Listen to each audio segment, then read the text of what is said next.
Un saludo muy especial a los lectores de quienique.com. El día de hoy nos encontramos con el profesor Wilson López, él es de la Universidad Javeriana, psicólogo y experto en comportamiento humano.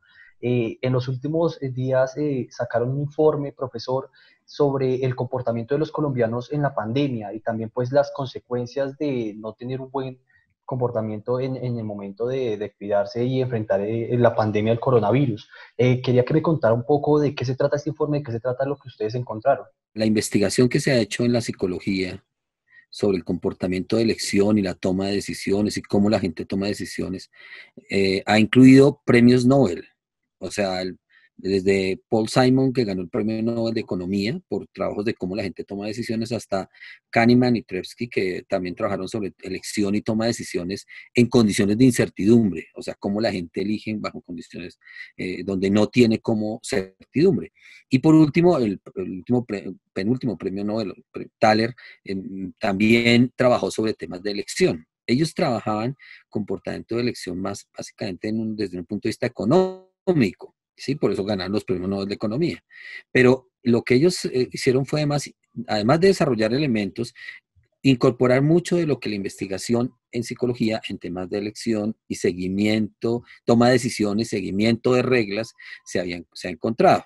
Entonces, un poco cuando empieza la gente a preguntarse cómo hace la gente, o sea, qué facilita que una persona siga las reglas, cuáles son las limitaciones, pues uno tiene que acudir a esa investigación que se ha hecho por años y que ha incluido estos premios Nobel, sí, pero en psicología hay mucha más sobre esas condiciones de elección. Entonces, ¿qué se encuentra en primer lugar? Evidentemente que nosotros cuando vamos a elegir, no elegimos en la forma más racional que creemos, me voy a entender. O sea, cuando la gente siempre supone que somos racionales. Ser racional para el mundo de la economía es que usted cada vez que va a elegir algo, lee muchas cosas, se informa al máximo y toma la mejor decisión. Pero pues ya la economía y toda la investigación muestra que nosotros no elegimos informándonos al máximo, sopesando cada cosa ni siquiera para comprar un champú hacemos eso. Es decir, para comprar un champú no leemos todas las características bioquímicas del champú, las condiciones del champú, no. Decimos, ahí este me pareció bonito el empaque, otro dice esto está bien de precio, otro dice huele bien, otro dice yo ya lo he usado siempre.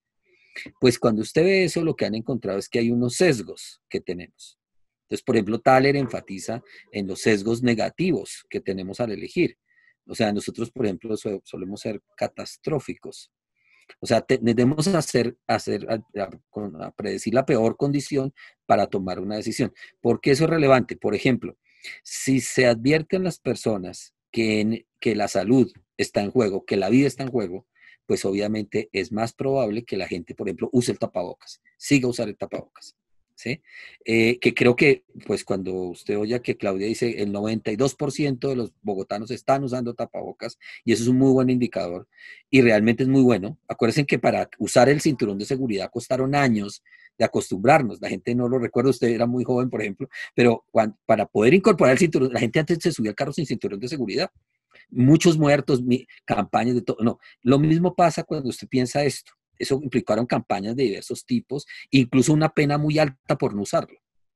Pero aquí creo que fue muy rápido el aprender a usar el tapabocas y en ese sentido creo que es un elemento muy, muy bueno de la cultura ciudadana de Bogotá.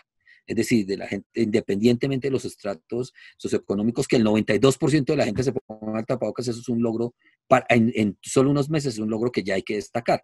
Ahora, las razones por las que ocurre eso puede ser una, en serio, miedo a la muerte. Cuando esta mañana sale en las noticias, en algunos noticieros, y ahí los informes que ha dado el secretario de Salud de Bogotá, y dice, lo que informó Claudia, que el 25% de los que han muerto no tenían ninguna enfermedad precurrente. Es decir, 25, uno de cada cuatro podemos morir así no tengamos una enfermedad recurrente, lo cual eso asusta. ¿Me va a entender? O sea, el tema de poner la vida en juego hace que uno tome medidas. ¿Por qué? Porque tiene un sesgo a pensar que puede pasar lo peor. Entonces, el advertir que las clínicas van a estar en el tope y la gente puede morirse en la calle, afuera, creo que esa información, pues es negativa en el sentido de que o sea, que da mucho miedo. Entonces, el miedo hace que uno haga tonterías en general. Eso es otro elemento que se ha encontrado en la toma de decisiones, que cuando uno tiene las emociones muy comprometidas, no toman las mejores decisiones, ¿sí? Pero también hay otros sesgos, ¿no? O sea, hay unos sesgos de tratar de confirmar, y por eso aquí los medios de comunicación y las fuentes de información son muy relevantes, y aquí menos mal, parece, independientemente de la diversidad ideológica de los medios y toda esa historia, ha habido una como coherencia en todos los medios a decir, mire, mantenga la distancia, póngase el tapabocas, etcétera, etcétera. Cuando la pregunta es a veces, teniendo en cuenta eso, esos sesgos que vemos, porque a veces no, la gente no la sigue. Y entonces yo, por ejemplo, hago una hipótesis, doy una hipótesis. Una es porque hay confusión, o sea, cuando usted le da, cuando las personas tienen diferentes niveles de información que confunden, la gente no puede seguir bien la instrucción. Entonces, por ejemplo, si el presidente dice una cosa y Claudia otra, eso confunde. ¿Sí? Confunde. O sea, la gente dice, pero ¿a quiénes? O sea, ¿cómo así? No entendí. O cuando empezamos a ser sofisticados, ¿quiénes pueden salir hoy, quiénes no? Y entonces las empiezan a liberar, no, que pueden salir 32 sectores, y usted cómo sabe que es de un sector o del otro, ¿me hago entender? Esas cosas son muy sofisticadas para todos a la hora de, y no necesariamente por el tema del nivel educativo solamente, sino porque cuando elegimos tendemos a simplificar. Nosotros no tendemos a ser complejos en la elección finalmente. Eso es lo que han encontrado. Nosotros, los humanos, somos complejos para resolver muchos problemas, pero a veces para elegir, para tomar decisiones, no lo somos tanto. Y lo otro es que hay condiciones económicas. O sea, la gente sale, hay gente que se sale porque tiene que comer. ¿Sí? Precisamente, profesor, sobre ese tema económico, algo que pasó últimamente fue en el día sin IVA, que pues vimos el comportamiento de la gente, mucha aglomeración, la gente salía sin tapabocas, mucha acumulación de personas en diferentes lugares cerrados, como son estos locales que venden productos de tecnología. ¿A qué se debió, digamos, ese comportamiento de las personas a decir, yo me arriesgo, salgo para comprar algo y salgo sin tapabocas o salgo de un lugar donde está mucha gente, digamos, a qué se debe ese comportamiento?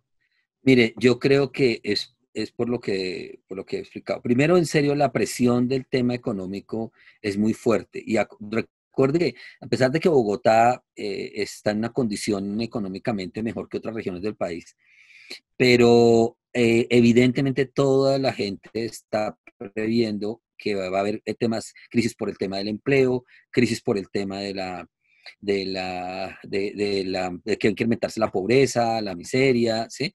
Que esto va a tener una crisis económica general que va a retroceder el crecimiento económico. Entonces la gente evidentemente cuando ve una oportunidad económica de ganar para ahora y para el futuro, va a tratar de tomarla. Entonces aquí hubo una combinación de decisiones desafortunadas. O sea, de los tres actores, por un lado, en serio, la decisión de poner un día sin IVA es desafortunado ponerlo así. Y además todos los análisis económicos muestran que realmente el impacto no es bueno para el Estado, ni para la sociedad en general. Segundo, claro, que no hubo suficiente control en las entradas o sea, en las entradas a los temas de mercado. O sea, no se previó que iba a pasar eso. O sea, yo creo que hubo una perspectiva de parte de la alcaldía que dijo en forma positiva, no, la gente se va a cuidar, ¿no? Y tercero, estuvo mal de parte de los lugares comerciales, o sea, de los centros comerciales y de los almacenes, que debieron implementar unas medidas estrictas desde que la gente empezó a hacer fila, ¿no? Debieron haberlo hecho, o sea, los tres hicieron mal las cosas, ¿sí? Y yo creo que eso no solamente confunde, si la gente iba a salir porque hay una presión económica fuerte, que todos están viendo, y quieren ganar al máximo, o sea, prever al máximo cómo ganar. Mucha gente salió a comprar para vender después. Mucha gente salió a comprar no para usarlo inmediatamente, sino para ganar ese descuento y después, ¿no? Ver cómo se retribuía. Entonces, creo que por eso fue desafortunado. Creo que la medida que se tomó ahora nueva de hacer estas compras por Internet, por los siguientes días sin IVA, pues es una mejor medida, me hago entender, pero aún así creo que el impacto económico de eso va a ser menor porque mucha gente se arriesgó a esto porque no es la más hábil con el mundo de las tecnologías. La gente además le da mucho miedo que usted le roben por la red y todo eso. No, yo creo que la gente ha aprendido mucho, pero la gente que entró y ganó en esto, pues tomó el riesgo pensando en eso. Y tercero, llevábamos ya 4 meses, casi 4 meses de encierro. Entonces la gente tiende a disminuir el riesgo. Y como ya se habían liberado diferentes sectores de la economía, entonces esto ¿qué generó? Que al liberarse diferentes sectores de la economía, la gente empieza a decir, ah, no, si la gente empezó a salir es porque se puede salir y no pasa nada, ¿sí? Realmente llevamos mucho tiempo en condiciones de estrictas y al liberarse la economía, la gente empezó a decir, pues si no pasa nada, nos tomamos el riesgo. O sea, fue una combinación de factores. Pero yo no, lo que creo que el mensaje interesante en esto eh, no es ser ingenuos y creer, como a veces algunos actores políticos dicen, es que la gente colombiana es indisciplinada por naturaleza. Eso no existe, me hago entender. Es una combinación de factores que nos llevan a tomar decisiones. Y hay elementos sociales y el tema de la responsabilidad individual es un chiste. O sea, eso no se lo creen ni, yo creo que hasta en los Estados Unidos que toman decisiones tan absurdas, me hago entender. O sea, de que la gente dice, no, yo tengo la libertad de ponerme una mascarilla o no. Pues sí, pero es más que usted, si usted si está contaminado y usted tose, va a enfermar a 10 personas o a 20. ¿Me hago entender? El problema no es que usted use la mascarilla por usted, sino es por el resto. Pero claro, es que allá el sistema es un sistema que evidentemente siempre ha privilegiado la economía a la vida. Eso no es de ahora. Pero en Colombia eso no es tan claro. Entonces, pretender echarle la culpa al individuo de que él es responsable solo, no, al individuo hay que, y eso, las condiciones del sistema, las condiciones económicas, políticas, históricas, culturales, todas esas juegan a la hora en que usted logre que haya un diseño cultural. Yo creo que fue bastante exitoso, en serio, ha sido bastante exitoso. Ese día pudo ser peor. O sea, ese día las consecuencias las vamos a ver la próxima semana, porque se cumplen los 14 días. Pero ese día pudo haber sido peor. O sea, pudo haber sido mucho peor. Profesor, yo quería preguntarle acerca de otro comportamiento que también se ha visto recurrente en los últimos días, últimos meses también, y es de pronto el que uno ve más que todo en las regiones. Hemos visto videos de cómo la gente hace funerales con fiestas, hemos visto cómo, no sé, manipulan los cuerpos de la manera equivocada, hemos visto cómo también algunas personas pues salen a hacer rumbas o estar en casas encerrados para tomar en galleras, digamos que es el comportamiento social de los colombianos que busca como esa aglomeración. Yo quería hablar un poco de ese comportamiento un poco de pronto más social. Yo creo que hay varias cosas. Primero, en serio, yo soy más optimista. O sea, porque yo sé que mucho de la labor de los medios es enfatizar en la conducta negativa para hacerla reprobable socialmente. Pero yo lo que destacaría es toda la conducta positiva. Me hago entender de que la gran mayoría de la gente en Colombia no está haciendo esas cosas. Eso es uno. ¿Sí? O sea, lo que yo creo es que hay un mensaje positivo y es que yo también, yo estoy sorprendido, yo era más escéptico, sinceramente, porque la crisis de las instituciones debía estar golpeando más, la crisis que llevamos de institucionalidad, o sea, la crisis en el nombre que tienen las fuerzas militares y de policía por todo lo que ha pasado, la crisis en el sistema de justicia que la gente no cree en la justicia, la crisis en el Congreso y la gente no cree en los congresistas, la crisis en la presidencia, la gente no cree en la presidencia, y que a pesar de todas esas crisis, la gente en su mayoría esté siguiendo una serie de normas y reglas, mire, eso realmente dice muy bien de nosotros. Es lo primero que quisiera destacar. Lo segundo, usted siempre va a encontrar grupos y personas que no creen. Todavía hay personas que creen que el mundo es plano. ¿En serio? O sea, todavía creen en eso. O sea, a pesar de que todas las evidencias, toda la información, todas las cosas, hay todavía gente que cree que el mundo es plano y no va a haber forma posible de convencerla. Hay gente que todavía va donde brujos y demás para que les curen el cáncer. ¿Sí me va a entender? Es decir, es inevitable que hayan grupos que tienen o sea, que no tienen suficiente formación educativa, que están en grupos que no creen. O sea, hay grupos en la sociedad hay grupos que dicen que esto es un invento. O sea, y eso que Colombia no es tan grave. En México, estoy en una investigación internacional y el señor de México decía, hay grupos grandísimos que creen que eso es un invento de los gringos y que eso hay que seguir. Y llevan 30.000 muertos hoy, me hago entender, o sea, y eso pasa en México. Eso creo que aquí en Colombia no ha sido tan grave, pero hay grupos en Colombia que creen que esto todavía no, esto es un invento del gobierno y de las empresas para controlarlos y demás. Repito, entonces cuando usted a veces ve eso, tendríamos que ver, por eso es lo interesante, más que ver el hecho negativo es ir y mirar a estos señores de verdad, qué es lo que los animó a eso. Ahora, ¿en qué lugar del país pasó? Recuerden lo de la vacuna, o sea, a mí, por ejemplo, me parece preocupante la alerta que hizo Bill Gates cuando dijo, mire, cuidado con que sacamos la vacuna y van a aparecer los antivacuna, ¿sí? Que van a decir, no me la quiero poner. Eso, por ejemplo, si la vacuna sale al final en diciembre, porque los chinos ya están haciendo una prueba en miles de soldados chinos, entonces yo sí creo que en enero vamos a tener vacunas y toda esa historia, pero imagínese usted que hay un grupo de poblaciones que si no, acuérdese que en Colombia hubo un grupo en la costa que hicieron todo un tema que no creían en la vacuna del papiloma humano y no sé qué, y hay un grupo antivacunas. Por Dios, o sea, sabiendo que tenemos suficiente evidencia de que las vacunas realmente previenen, y en este caso va a ser crítico que todo el mundo se la ponga. Va a ser crítico, eso va a ser definitivo. Pero aún así hay grupos antivacunas. Entonces lo que le quiero decir es que deben haber grupos aquí que no creen en esto. Seguramente no se les ha enfermado ni ha muerto nadie. ¿Sí? Seguramente después de eso se les va a poner en 15 días, porque eso es otra cosa de que se ha encontrado en las investigaciones. La gente, cuando ve el peligro cercano en el tiempo, ahí, ahí se vuelve contundente, ¿me hago entender? Pero resulta que aquí la enfermedad puede durar 15 días. Entonces la gente dura 15 días y no pasó nada. Entonces la gente dice, ah, no, pero eso fue un primo lejano. Claro, porque todavía las cifras no son tan duras porque la restricción que se ha usado en Colombia, las medidas de restricción y de confinamiento, pues han funcionado. O sea, nosotros podríamos tener no 3.000 muertos, sino 30.000 muertos. Imagínense lo que sería esa tragedia. O sea, en serio, miren lo que pasó en Brasil. O sea, lo de Brasil es una cosa, o sea, van para 60.000 muertos y dicen que está subregistrado todo. ¿Sí? O sea, y están subregistrados, o sea, ellos pueden llegar a tener 100.000 muertos. Y cuando uno entra a los medios en Brasil, de verdad es espeluznante. Me hago entender lo que está pasando en Brasil o lo que pasó en Ecuador, ¿no? O sea, el problema es que nosotros no hemos visto eso porque el sistema ha funcionado bastante bien a pesar de todas las debilidades, ¿sí? Entonces yo quisiera mostrar que, fíjense que en cada caso habría que mirar qué pasó ahí, ¿no? Lo de las fiestas y todo ese asunto, habría que ver qué pasó ahí, ¿no? ¿Qué pasó ahí? Y seguramente vamos a encontrar que algunas de estas razones que le estoy dando, si se estudian de cerca, van a estar ahí. Pero son casos que no son la generalidad del Colombia. Y si no, tendríamos muchos más contagios y muchos más muertos.